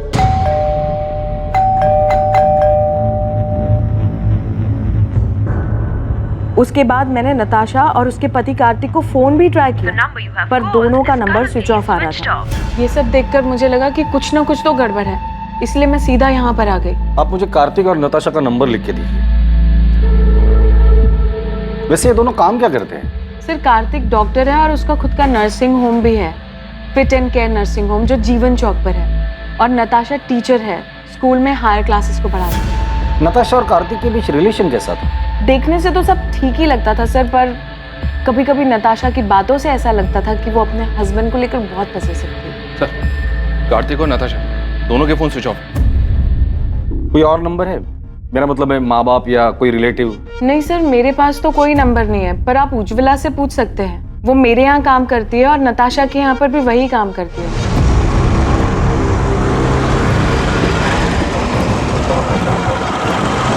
हाँ साहब, मैं ही नताशा दीदी और कार्तिक साहब के घर काम करने जाती हूँ। आज सुबह भी गई थी, उनका घर बंद था, लेकिन अक्सर ऐसा होता है कि वो लोग काम के लिए जल्दी निकल जाया करते थे, इसलिए साहब मुझे कुछ भी अजीब नहीं लगा। नताशा और कार्तिक के घर वालों के बारे में कुछ जानती हो? किसी का नंबर या पता है तुम्हारे पास? पता तो नहीं मालूम, लेकिन नताशा दीदी के माँ बाप गुरुग्राम में ही कहीं रहते हैं। उनकी माँ का नंबर है मेरे पास।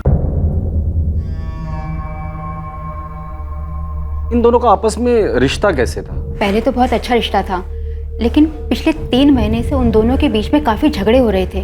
10 अगस्त को उनके यहाँ काम करने गई थी? जी। क्या तब लड़ाई झगड़ा कुछ हुआ था? हाँ साहब, उस दिन भी उन दोनों के बीच में काफी झगड़ा हुआ था। ये तुम्हें कहाँ से मिले? झूठ है ये। अब तो झूठ बोलना बंद करो कार्तिक। तुम देखना मैं तुम्हें कैसे बर्बाद करती हूँ अब। नताशा ने? क्यों? वो अफेयर वाले शक को लेकर? हो सकता है साहब। ठीक है उज्ज्वला, तुम जा सकते, जरूरत पड़ेगी तो दोबारा बुला लो। जी सर। पहचान नहीं लेते हम कुछ नहीं कह सकते। नताशा के पेरेंट्स से बात हो गई है, वो डेड बॉडी की पहचान करने के लिए हॉस्पिटल आ रहे हैं, लेकिन सर कार्तिक के बारे में उन्हें भी कोई खबर नहीं है। अगर वो लाश नताशा की है तो बड़ी अजीब बात है। बीवी को मरे 2 दिन हो गए और पति गायब है। या तो कार्तिक भाग गया है या फिर उसके साथ भी कुछ हुआ है। ईशा, तुम्हारा असाइनमेंट कंप्लीट हुआ? कल तुम्हारी लास्ट डेट है ना? नहीं माँ। क्यों? और तुम कॉलेज भी नहीं गई आज? मेरा मन नहीं हो रहा था। अच्छा माँ, वो पापा से बात हुई? नहीं, और मुझे उनसे कोई बात करनी भी नहीं। अच्छा ठीक है बैठो, खाना खाओ। वो तुम्हारे पापा हैं, तुम उनसे बात नहीं करोगी तो सब क्या कहेंगे? जिसे जो बोलना है बोलने दो माँ, मुझे कोई फर्क नहीं पड़ता। जो कुछ भी हुआ है उसे अब पीछे छोड़कर आगे तो बढ़ना पड़ेगा ना। ईशा, मैं तुमसे बात कर रही हूँ, फोन साइड में रखो। माँ, आपने ये मैसेज देखा? क्या? ये आपकी बेटी नताशा के? नताशा के बाई एड़ी में काला निशान है बचपन से।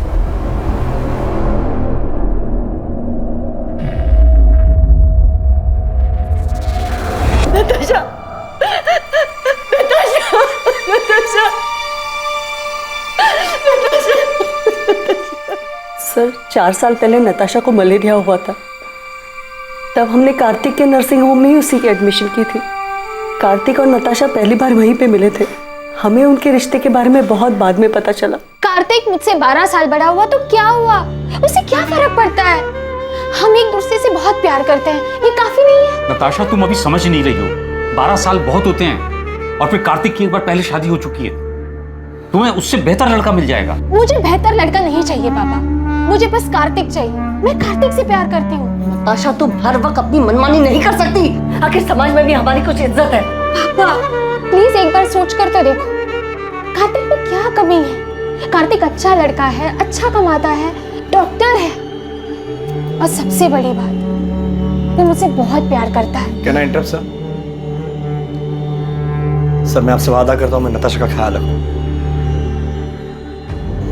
आपको कोई शिकायत का मौका नहीं दूंगा। तुम्हारा पहले डाइवोर्स क्यों हुआ था? पापा अब पुरानी बातें उठाने से क्या फायदा? कार्तिक आगे बढ़ चुका है अब मेरे साथ, और हम एक दूसरे के साथ बहुत खुश हैं। नताशा को हम दुखी नहीं देख सकते थे, इसलिए हमें उसकी जिद के आगे झुकना पड़ा। क्या आप लोगों को पता है कि कार्तिक की जिंदगी में नताशा के अलावा भी एक दूसरी औरत थी? क्या? सर, ये क्या कह रहे हैं आप? जी हाँ, और पिछले कई महीनों से इसी बात को लेकर कार्तिक और नताशा के बीच झगड़ा हो रहा है। सर, मेरी नताशा से हर दूसरे दिन बात हुआ करती थी। उसने तो कभी ऐसा कुछ नहीं कहा।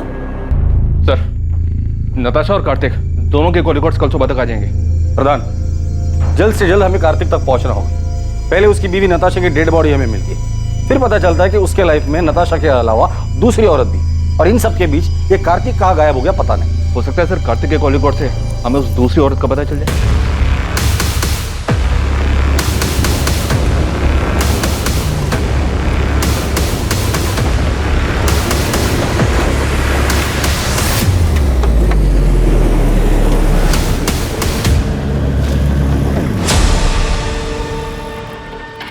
क्या भाई, कब से देख रहा हूँ पीछा कर रहा है मेरा। कौन है तू? अरे मेरा एक दोस्त है सतीश, मुझे लगा उसकी गाड़ी है। अबे कौन है सतीश? मैं किसी सतीश को नहीं जानता। पिछले 10 साल से ये गाड़ी मेरे पास है। ऐसे कैसे हो गया? नंबर तो वही है। अबे ये गाड़ी मेरी है। टाइम बर्बाद कर रहा है मेरा। चल निकल। फिर मुझसे ही गलती हुई होगी, नंबर गलत याद होगा। सॉरी।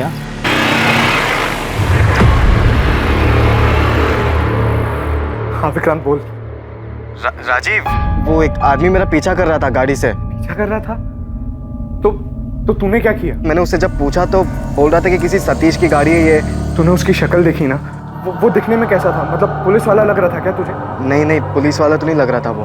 तू फालतू में टेंशन ले रहा। अबे हमने पीछे कोई सबूत छोड़ा ही नहीं है, कोई तुझ तक नहीं पहुंच पाएगा विक्रांत। ठीक है राजीव। सर, कॉल रिकॉर्ड्स के हिसाब से नताशा रात को 10 बजे अपने घर वाले एरिया से बाहर निकली थी। फिर उसका फोन एक जगह से दूसरी जगह लगातार मूव होता रहा, और 1 घंटे बाद तकरीबन रात को 11 बजे उसका फोन स्विच ऑफ हो गया। उसके फोन पर लास्ट कॉल रात को 9:30 बजे था सर, 44756 इस नंबर से। मतलब कॉल आने के आधे घंटे बाद वो घर से निकली, जरूर कॉलर से मिलने गई। किसका नंबर है? ये नंबर भी स्विच ऑफ है सर, इसकी भी डिटेल्स निकलवा रहा हूँ। कार्तिक का कुछ पता चला? उसके कॉल रिकॉर्ड्स क्या कहते हैं? सर 10 अगस्त की रात को कार्तिक का फोन रात को 11:50 पर स्विच ऑफ हुआ था। उसका last location new Delhi airport है। मतलब मर्डर करके सीधा भागने का प्लान था। सर कार्तिक के कॉल रिकॉर्ड में 2 नंबर्स और मिले, एक है मोना सहगल का और दूसरा है डॉक्टर अभय सचदेवा का। कार्तिक ने फोन स्विच ऑफ करने से जस्ट पहले इस डॉक्टर अभय सचदेवा को कॉल किया था। ये अभय उसी के नर्सिंग होम में उसके साथ काम करता है। और ये मोना? ये भी कार्तिक के नर्सिंग होम में नर्स है सर। कार्तिक और मोना के बीच पिछले 3 महीनों से काफी बातें हो रही थी। कार्तिक का जिसके साथ अफेयर चल रहा है वो दूसरी औरत मोना ही है। पता नहीं, इस मोना को पुलिस स्टेशन बुलाओ और तुम फिट एंड के नर्सिंग होम में जाकर डॉक्टर अभय से मिलो और कार्तिक के बारे में पता करो। नताशा का मर्डर हो गया? कब? कैसे? और कार्तिक, क्या उसे पता है? ये तो आप बेहतर बता सकते हैं। आप क्या कह रहे हैं सर? 10 अगस्त की रात को 10 से 12 के बीच नताशा का मर्डर होता है और उसी दौरान कार्तिक आपको कॉल करता है। काम हो गया? हाँ हो गया। उसकी लास्ट लोकेशन एयरपोर्ट है और उसके बाद से उसका फोन स्विच ऑफ है। कहाँ छुपा हुआ है कार्तिक? सर कार्तिक सर मुंबई गए हैं मेडिकल कॉन्फ्रेंस के लिए। 10 तारीख की रात की उनकी फ्लाइट थी। मेडिकल कॉन्फ्रेंस के लिए गया तो फोन क्यों स्विच ऑफ? सर मुझे नहीं पता, बल्कि मैंने और अभय सर ने तो कई बार उनका नंबर ट्राई किया है। अच्छा, तुम्हारे और कार्तिक के बीच रिलेशन क्या है? वही सर जो एक डॉक्टर और नर्स के बीच में होता है। ये तुम दोनों के कॉल रिकॉर्ड। नर्सिंग होम में दिन भर काम करने के बाद हर रात इतनी देर किस बात पर डिस्कशन करते हो तुम दोनों? नताशा को मारने का प्लान तुम दोनों ने मिलकर बनाया था? नहीं सर, ऐसी कोई बात नहीं है। ऐसे कैसे कोई बात नहीं है डॉक्टर अभय? कार्तिक ने उस रात को लास्ट कॉल आपको ही किया था। जी वो नर्सिंग होम की सप्लाईज के बारे में बात करनी थी। क्या बात करनी थी? कंसाइनमेंट डिले हो गया था ना, उस बारे में। किस चीज का कंसाइनमेंट? कहाँ से आने वाला था और कब आने वाला था? जी वो डॉक्टर अभय, आप झूठ बोल रहे हैं। अभी आप हमें सीधी तरह से बताइए कि कार्तिक ने नताशा के मर्डर के बारे में आपको क्या बोला? आप गलत समझ रहे हैं सर, मैं आपको सब सच सच बताता हूँ। हमारे हॉस्पिटल की एक नर्स ने एक पेशेंट को गलत दवाई दे दी थी, जिस वजह से उसकी कंडीशन बहुत सीरियस हो सकती थी। वो तो फॉर्चुनेटली टाइम पे पता चल गया और सब संभल गए। सर यही चेक करने, कंफर्म करने के लिए कार्तिक ने मुझे कॉल किया था। तो मतलब मर्डर के साथ साथ आप लोग मेडिकल नेग्लिजेंसी को भी कवर अप करते हैं? हाँ सर, मैं मानती हूँ कि मेरा और कार्तिक का अफेयर है, लेकिन नताशा के मर्डर के बारे में मुझे कुछ भी नहीं पता। तो मर्डर वाली रात तुम दोनों साथ में क्या कर रहे थे? तुम दोनों की सेल लोकेशन से साफ पता चलता है कि मर्डर वाली रात तुम दोनों रात 9 बजे से लेकर 11 बजे तक साथ में थे। एक्चुअली हम लोग ब्लू मून होटल में थे। लेकिन नताशा को हमारी फोटोज कहाँ से मिली? यही तो मेरी समझ में भी नहीं। धमकी भी दे रखी है मुझे, वो मुझे बर्बाद कर देगी। तो अब आगे क्या करना है? इससे पहले कि नताशा नाम का सरदर्द नासुर बने, मुझे इसका जड़ से इलाज करना होगा। तो नताशा से छुटकारा पाने के लिए कार्तिक ने नताशा को रास्ते से ही हटा दिया? सर उस रात मैं और कार्तिक साथ में ड्रिंक कर रहे थे। नताशा ने जीना मुश्किल कर दिया। हर रोज नए ड्रामे करती है। आज तो पता नहीं कहाँ से उसे मेरे और मोना के फोटोज हाथ लगे। लेकिन उसके पास फोटोग्राफ्स आए कहाँ से? पता नहीं यार कहाँ से मिले। लेकिन अब इस बात का परमानेंट सॉल्यूशन ढूंढना है। मतलब कार्तिक ने नताशा को मारने की बात की थी? सर मुझे नहीं पता कि कार्तिक ने ऐसा क्यों कहा, उसके कहने का क्या मतलब था, लेकिन मैं कार्तिक को अच्छे से जानती हूँ, वो ऐसा बिल्कुल भी नहीं कर सकता। सर हमने हमारे रिलेशन को सीक्रेट रखा था। अगर किसी को ये बात पता थी तो वो बस डॉक्टर अभय है। तो क्या वो पिक्चर्स डॉक्टर अभय ने नताशा को भेजी? नहीं सर, भला मैं क्यों नताशा को कार्तिक और मोना के पिक्चर्स दूंगा? वो पहले इतना परेशान था। रही बात नताशा के मर्डर की, तो सर मुझे नहीं लगता कार्तिक ऐसा कुछ करेगा। कार्तिक मुंबई में जिस मेडिकल कॉन्फ्रेंस के लिए गया है, वहाँ किसी को बोल के उससे बात कर सकते हैं आप? सर कार्तिक का पता चल गया है, वो अभी मुंबई में ही है। बात हो गई है उससे, वो यहाँ गुरुग्राम के लिए निकल रहा है। कार्तिक को तो पता ही नहीं है कि उसकी वाइफ नताशा का मर्डर हो चुका है। जब उसको बताया काफी चौंक गया था। क्या वाकई में कार्तिक सच बोल रहा था? क्या वाकई उसे नताशा की मर्डर की कोई खबर नहीं थी? और अगर कार्तिक को इस बारे में कुछ पता नहीं था तो उसने पिछले 2 दिन से अपना फोन क्यों ऑफ कर रखा था? या फिर यह हत्या कार्तिक की तरफ से एक परफेक्ट मर्डर था, जिसमें हत्या के वक्त उसका गुरुग्राम से बाहर मुंबई में होना सिर्फ उसकी प्लानिंग का एक हिस्सा था ताकि वो आरोपों से बच सके? इन सारे सवालों के जवाब पुलिस को सिर्फ कार्तिक से मिल सकते थे। कितनी बार बताऊं सर, मैंने फोन स्विच ऑफ नहीं किया था।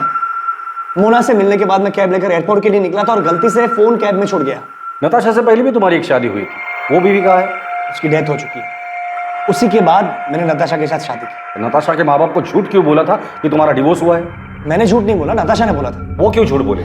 मैं कैसे बता सकता हूँ? 10 अगस्त की रात जब तुम तुम्हारे दोस्त अभय के साथ ड्रिंक कर रहे थे, तब तुमने कहा था कि नताशा का परमानेंट सॉल्यूशन ढूंढना है। अब इस बात का परमानेंट सॉल्यूशन ढूंढना होगा। और यही बात तुमने मोना से भी कही थी मर्डर वाली रात। इससे पहले कि नताशा नाम का सरदर्द नासुर बने, मुझे इसका जड़ से इलाज करना। मेरे कहने का मतलब ये नहीं था सर, मैं डिवोर्स की बात कर रहा था। मैं नताशा से मिलकर आउट ऑफ कोर्ट सेटलमेंट करने की बात कर रहा था। तो इस मर्डर में तुम्हारा कोई हाथ नहीं? मैं नताशा का मर्डर क्यों करूंगा सर? और कोई है जो नताशा को मारना चाहता हो? मुझे इस बारे में नहीं पता सर, लेकिन सर हमारी शादी से पहले नताशा का एक दोस्त हुआ करता था, अमृत। वो उसे बहुत पसंद भी करता था। इनफैक्ट हमारी शादी के बाद उसने नताशा के साथ बात करना भी बंद कर दिया था। हाँ सर, मैंने उससे बात करनी बंद कर दी थी क्योंकि मैं नताशा को पसंद करता था, लेकिन नताशा कार्तिक से प्यार करती थी। उस वक्त मैं ये देख नहीं पाया और मैंने उससे बात करनी बंद कर दी। और फिर 3 साल बाद तुम दोनों में बातें शुरू हो गई। तुम्हें लगा इस बार तुम्हारा चांस लगेगा, क्योंकि नताशा कार्तिक से नाराज थी। तूने बात करने की कोशिश की, लेकिन नताशा ने मना कर दिया और इसलिए गुस्से में आकर तुमने नताशा को मार डाला। सर, मैंने किसी को नहीं मारा और ना ही मैं नताशा से प्यार करता था। 3 महीने पहले इत्तेफाकन वो मुझे एक सोशल नेटवर्क की साइट पे मिली। हमारी बातचीत हुई और नंबर एक्सचेंज किया। चल मान लेते कि तू जो कुछ भी बोल रहा है वो सच बोल रहा है। नताशा तुम्हारी अच्छी दोस्त थी, काफी बातें शेयर हुई होगी। तुम्हें क्या लगता है नताशा को किसने मारा होगा? सर, वो सब मुझे नहीं पता, लेकिन मैं इतना बता सकता हूँ कि नताशा ने तय कर लिया था कि वो कार्तिक के ऊपर चीटिंग का केस करे। उसे बर्बाद करना चाहती थी। हो सकता है कार्तिक उसे अपने रास्ते से हटाना चाहता है।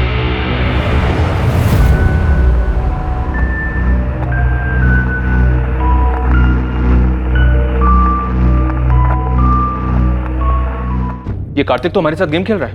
मतलब इसने हमसे कहा था कि इसकी एक्स वाइफ की डेथ हो चुकी है। तो क्या वो जिंदा है? वो जिंदा ही नहीं है सर, वो नताशा के क्रिमेशन में भी आई थी। कार्तिक ने हमसे ये क्यों कहा कि उसके एक्स वाइफ की डेथ हो चुकी है? मुझे नहीं पता। हमारे रिश्ते के बारे में सभी लोग जानते हैं, कुछ छुपा नहीं है इसमें। नताशा भी हमारे रिश्ते के बारे में जानती थी। अब लोगों को डिवोर्स क्यों हुआ? डिवोर्स नहीं हुआ है हमारा। मतलब आप दोनों का डिवोर्स नहीं हुआ था और उसके बावजूद कार्तिक ने नताशा से शादी कर ली थी। मैं जानता हूं तुम्हें हर्ट कर रहा हूं, लेकिन अब और धोखे में रखना नहीं चाहता। कार्तिक, हम तो एक साथ खुश थे ना, फिर ये अचानक से क्या हो गया? पल्लवी, मैं नताशा को शादी करने का वादा कर चुका हूं। कार्तिक अपना मन बना चुका था। वो नताशा से प्यार करता था और मेरे पास उसे रोकने की कोई वजह बची नहीं थी। आप दोनों की शादी कब हुई थी? 2007 में लव मैरिज थी। दोनों का कोई बच्चा? अच्छा माँ, वो पापा से बात हुई? वैसे नताशा की वजह से आप दोनों की शादी टूटी थी, तो नताशा के लिए आपके दिल में रंजिश तो रही होगी। नताशा के लिए रंजिश रखकर मैं क्या करती? मैंने जो किया था उसका किया तो भुगतना ही था। मतलब मैं कार्तिक की पहली बीवी नहीं हूँ ना, मैं उसकी दूसरी बीवी हूँ। क्या? तो उसकी पहली बीवी कौन है और कहाँ है? गीता नाम है उसका, रोहतक से है वो। जब कार्तिक मुझसे मिला था वो शादीशुदा था। हमारे बीच में प्यार हुआ, मैं उनके बीच में आ गई थी, तो उसने गीता को डिवोर्स दे दिया। मतलब आप कह रही है कि कार्तिक की 3 शादियां हो गई है और उसके बावजूद अभी उसका किसी और के साथ अफेयर चल रहा है? कार्तिक हमेशा ऐसे ही खुदगर्ज था, बस मैं प्यार में अंधी हो गई थी। गीता कार्तिक की पहली बीवी, उसका एड्रेस है आपके पास?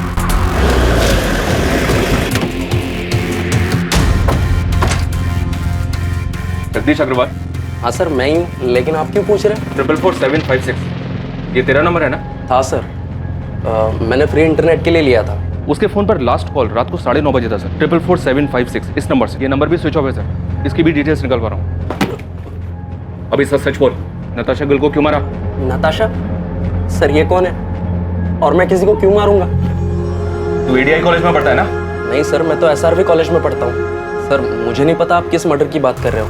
मैं किसी नताशा को नहीं जानता और इंटरनेट यूज़ करने के बाद मैंने वो सिम कार्ड फेंक दिया था सर। और तेरी इस लापरवाही की वजह से किसी ने उस सिम कार्ड का इस्तेमाल करके बहुत सफाई के साथ मर्डर कर दिया। सच सच बता, नताशा के मर्डर में कहीं तेरा हाथ तो नहीं? दिमाग खराब हो गया तेरा? क्या बोलना क्या चाहता तू?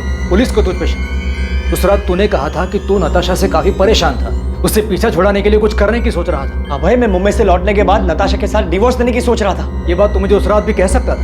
मुझे भरोसा नहीं मुझ पर। मैं तुझ पे भरोसा करना चाहता हूँ एंड आई ट्रूली होप कि तू सच बोल रहा है।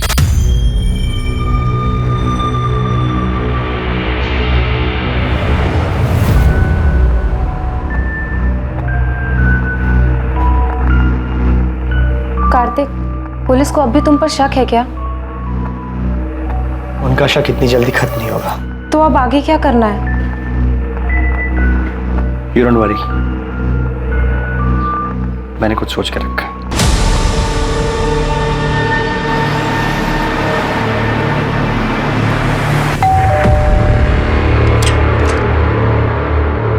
गीता कक्कड़ जी। जी, कार्तिक और मेरी शादी तो बहुत ही कम उम्र में करा दी गई थी और जैसे ही उसकी पढ़ाई कंप्लीट हुई तो दिल्ली के एक हॉस्पिटल में उसकी जॉब भी लग गई। पहले तो हफ्ता 2 हफ्ते में अक्सर वो घर चला आया करता था, लेकिन फिर धीरे धीरे हफ्ते महीने में बदल गए। आपका और कार्तिक का डिवोर्स कब हुआ? 2007 जब कार्तिक दिल्ली में था तब उसकी मुलाकात पल्लवी से हुई। मुझे तो उनके रिश्ते की कोई भनक भी नहीं थी, लेकिन फिर अचानक कार्तिक ने सामने से आके मुझे सब कुछ बता दिया। इसलिए जब उसने मुझसे डिवोर्स मांगा तो मैंने मना नहीं किया। कार्तिक का काम अच्छा चल रहा था तो मुझे लगा कि वो हमारी बेटी को एक अच्छी जिंदगी दे पाएगा, इसलिए मैंने हमारी बेटी की कस्टडी उसे सौंप दी। आपकी और कार्तिक की एक बेटी भी है? जी हाँ, ईशा गिल। और वो अपने पापा कार्तिक और पल्लवी के साथ ही तो रहती है। लेकिन कार्तिक और पल्लवी दोनों ने हमें ईशा के बारे में तो कुछ नहीं बताया। कार्तिक आखिर झूठ क्यों बोल रहा था? क्या वो खुद को बचाना चाहता था या फिर किसी और को?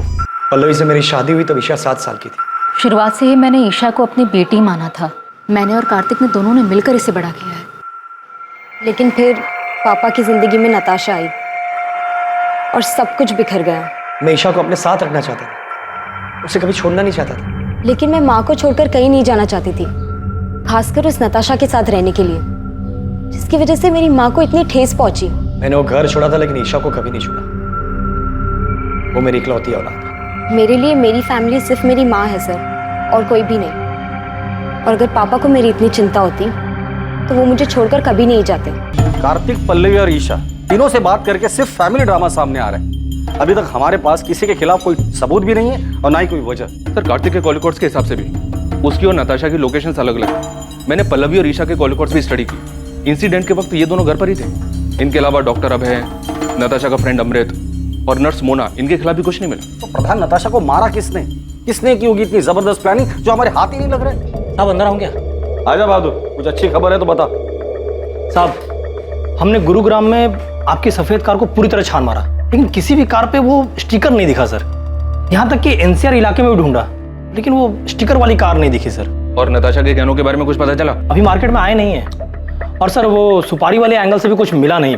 तुमने कहा था कि गुड़गांव में 3 ओजोन 800 सफेद कार्स हैं, लेकिन किसी पर भी स्टिकर नहीं है, पता है मुझे। उन कार ओनर्स का नाम और एड्रेस है तुम्हारे पास? हाँ साहब, वो तो मैंने पहले ही पता कर लिया। मुझे लगता है कातिल ने वो रेडियम स्टिकर निकाल दिया होगा। प्रधान, इन तीनों की हिस्ट्री निकालो और उठाकर लेकर आओ। मुझे लगता है इन तीनों में से कोई एक तो हमारे काम का है।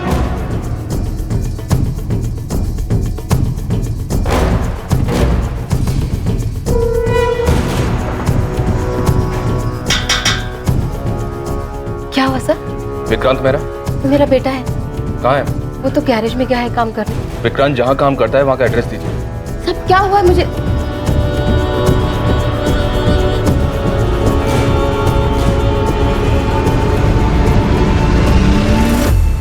विक्रांत गैरेज में नहीं है, और कहाँ जा सकता है? मुझे नहीं पता साहब। सर, ये देखिए सर, ये विक्रांत के कमरे से मिला है। जूतों के डब्बों में छुपा कर रखा गया था। और सर, विक्टिम के पति ने जो हमें फोटोज दी थी उससे ये मैच करता है सर। ये इतने महंगे गहने, ये किसके है साहब? उस औरत के जिसका खून आपके बेटे ने किया। खून?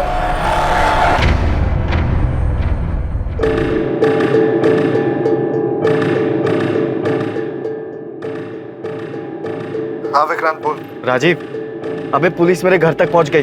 तूने तो कहा था कि कुछ भी नहीं होगा। क्या बोल रहा है विक्रांत तू? अबे सच बोल रहा हूँ, बाल बाल बच गया मैं। तू अभी कहाँ पर है? एमडी नगर के वो पीछे वाली रोड पे गाड़ी में बैठा हूँ। राजीव, मुझे लगता है कि हमें पुलिस को सब सच सच बता ही देना चाहिए। तू 2-4 दिन के लिए गुरुग्राम से बाहर चले जा, है ना? तब तक मैं कोई प्लान बना लूंगा। मैं तुझे 2 दिन का वक्त दे रहा हूँ। अगर तूने मुझे इस झमेले से नहीं निकाला ना, तो मैं खुद ही पुलिस को जाकर सब सच सच बता दूंगा। सर, विक्रांत के फोन की लोकेशन डेड बॉडी मिलने वाली जगह से मैच हो रही है। टाइम भी उसी दौरान का है। विक्रांत के कॉल रिकॉर्ड से कुछ मिला? विक्रांत जिस नंबर पे रेगुलर टच में था, उन सारे नंबर्स की डिटेल्स निकलवा रहा हूँ सर। और वो मनोहर, जिसने डेड बॉडी को गाड़ी से उतारते हुए देखा था, उसने बताया था 2 आदमी थे। एक तो ये विक्रांत ही है, दूसरे आदमी का पता लगाना बाकी है। विक्रांत का कुछ पता चला? विक्रांत के घर पे कांस्टेबल्स लगा दिए सर। विक्रांत और उसकी माँ का फोन ट्रैक कर रहे हैं। साहब, वो विक्रांत का पता चल गया साहब। तुझे क्या लगा था गाड़ी धोने से सबूत धुल जाएंगे? तेरी सफेद ओजोन 800 हमने फॉरेंसिक में भेज दी है, जिसमें नताशा के खून के ट्रेस मिल ही जाएंगे। इसलिए कोई भी कहानी सुनाने के बारे में सोचना भी मत। सीधे सीधे बता दे नताशा को क्यों मारा। सर, मैंने उसको नहीं मारा। मैं तो उसका नाम तक नहीं जानता था। सर, वो मेरा बचपन का दोस्त राजीव। 9 तारीख को मुझसे मेरी गाड़ी लेकर गया था और फिर 10 तारीख की रात को उसने मुझे कॉल किया किसी पीसीओ से और मोहल्ले के बाहर बुलाया मिलने के लिए। सर मैं फंस गया था, इसलिए मुझे उसके साथ जाना पड़ा क्योंकि मेरी गाड़ी उसके साथ थी। मैं उस औरत को नहीं जानता था सर, सच बता रहा हूँ। क्या हो गया राजीव? तेरा फोन क्या, तूने मुझे लैंडलाइन से क्यों कॉल किया था? तू अंदर आ, मैं सब बताता हूँ।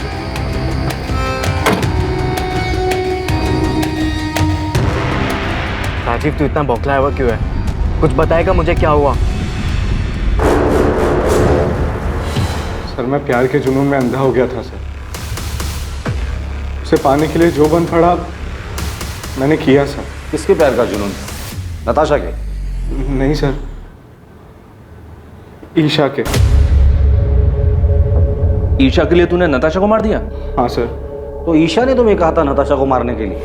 नहीं सर, उसकी माँ पल्लवी ने कहा था सर।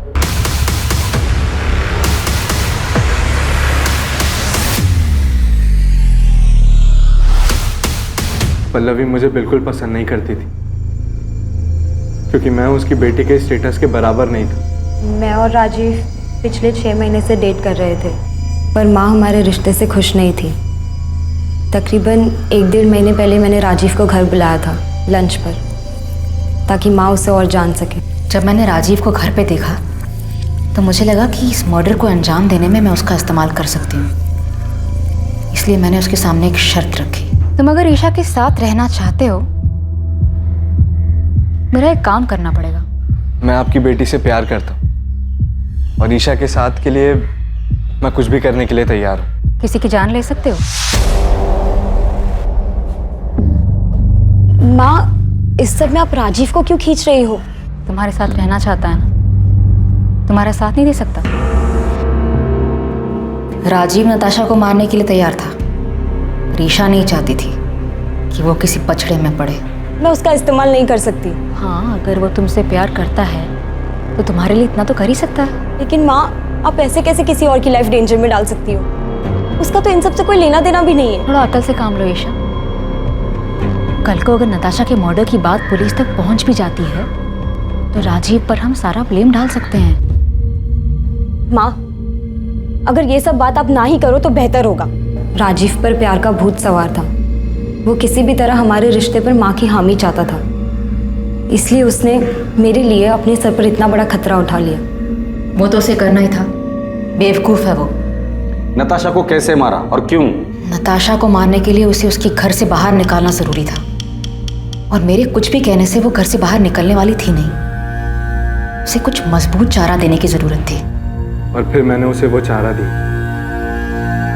ईशा की माँ कार्तिक और मोना के बारे में सब जानती थी, उसे सब पता था उनके अफेयर के बारे में, और यही बात मैंने एक अज्ञात कॉलर बनकर नताशा के कान में भरी। मैं उसे एक ऐसे नंबर से कॉल और मैसेज करता था जो मेरा नहीं था, मुझे कहीं पड़ा मिला था, और आगे का प्लान ये था कि धीरे धीरे मैं नताशा का विश्वास जीत लूँगा, और इन सब के लिए मुझे कार्तिक और मोना की एक पिक्चर चाहिए थी।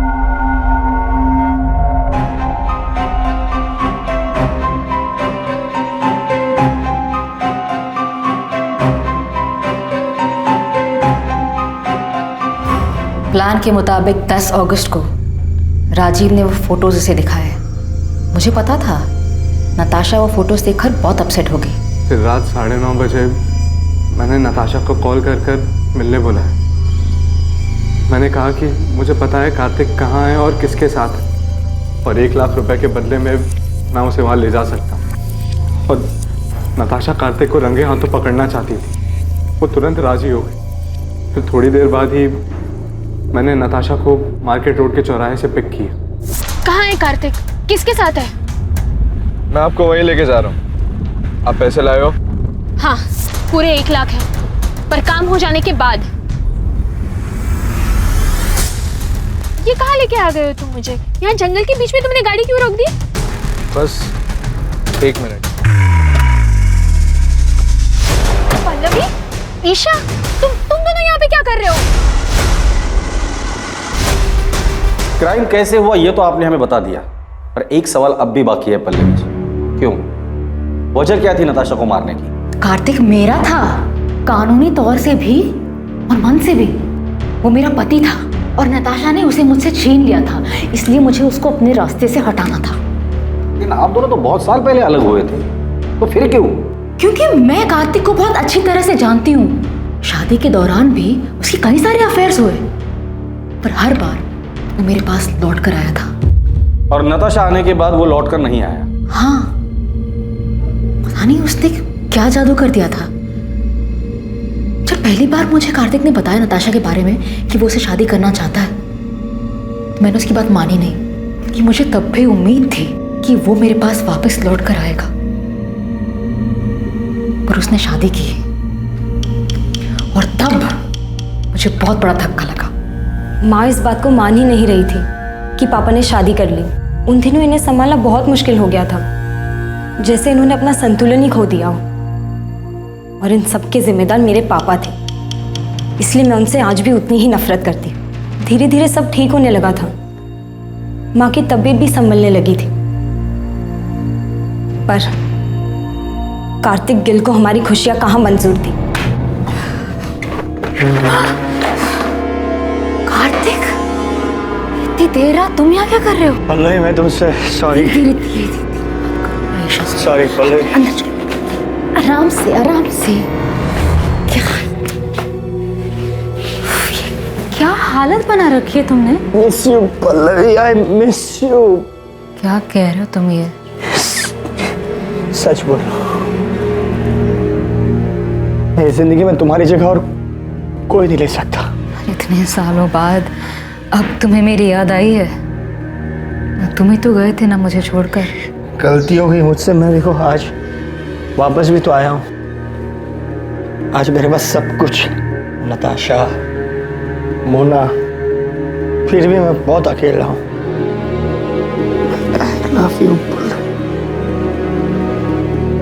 I love you. कार्तिक के साथ वो रात गुजारने के बाद मेरी समझ में आ गया था कि कार्तिक अब भी मुझसे प्यार करता है और नताशा ही हमारे रास्ते का कांटा थी। इसलिए नताशा को रास्ते से हटाने का प्लान तुमने बना लिया और उसमें ईशा को भी शामिल कर लिया। क्या माँ, आपको समझ भी रहा है आप क्या सोच रही हो? तुम नहीं समझ रही हो मैं क्या बोल रही हूँ। नताशा के जाने के बाद सब कुछ पहले जैसा हो जाएगा। हम सब लोग खुशी खुशी रहने लग जाएंगे। तुम्हारे पापा भी हमारे साथ रहेंगे। माँ प्लीज संभालो खुद को और मेरी बात को समझो। ये सब करने का कोई फायदा नहीं होगा माँ, पापा लौटकर नहीं आने वाले। प्लीज मेरी मदद करो। मैं अपनी माँ की तरह सपनों में नहीं जीती। मैं जानती थी ऐसा कुछ नहीं होगा। पापा की फितरत बदलने वाली नहीं थी। जब तुम्हें ये सब कुछ पता था तो माँ का साथ क्यों दिया? क्योंकि ये मेरी माँ है। बचपन से सिर्फ इन्होंने ही मुझे प्यार दिया है। मेरे अपने माँ बाप तक को मेरी कोई फिक्र नहीं है। इन्होंने कभी मुझे अकेला नहीं छोड़ा। और जहाँ तक बात नताशा की थी, तो मेरी माँ की हालत की जिम्मेदार वही है। उसी ने हमारा घर तोड़ा था। सच कहूँ, उसे मारने का मुझे कोई गम नहीं। तुम लोगों की जिंदगी अच्छे से कट रही थी। तुम दोनों को देखकर कोई नहीं कहेगा कि ईशा तुम्हारी असली बेटी नहीं है, तुम उसकी असली माँ नहीं।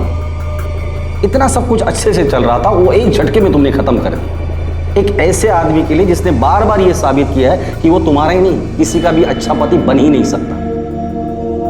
और तुम्हारा घर नताशा ने नहीं तोड़ा है, कार्तिक, जिसे अपना घर, परिवार की या शादी इस शब्द की इज्जत करने आती ही नहीं है। बेटा, ये तुमने क्या कर दिया? क्यों किया ऐसा? नताशा ने तुम लोगों का क्या बिगाड़ा था? नताशा ने नहीं, आपने बिगाड़ा। शौक क्यों हो रहे हैं? शादी और रिश्तों का मजाक बनाना तो आपकी आदत है ना।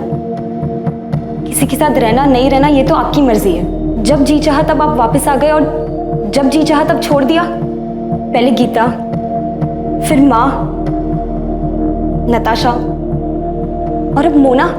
उसके साथ भी आप यही करेंगे ना? न जाने कितनी लड़कियों के साथ आपने सेम ड्रामा किया होगा। आपको तो ये भी नहीं पता कि इन सब चीजों का मुझ पे कितना बुरा असर पड़ा है। मुझे तो शर्म आती है कि मैं आपकी बेटी हूं।